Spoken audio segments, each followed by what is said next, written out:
মিতালি, কই যাস? মা, আমি একটু বাজারে যাচ্ছি দুধ বিক্রি করতে। দিনকাল কিন্তু খুবই খারাপ, তাড়াতাড়ি চলে আসিস। আচ্ছা মা, ঠিক আছে।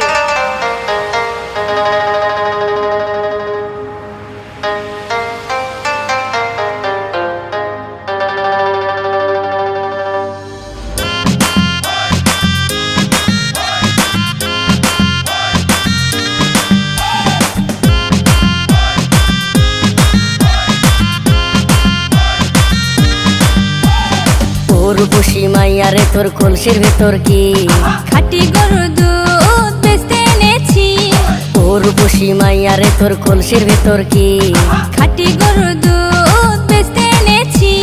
দে না একটু খাই, দামটা আগে চাই, আর দে না একটু খাই।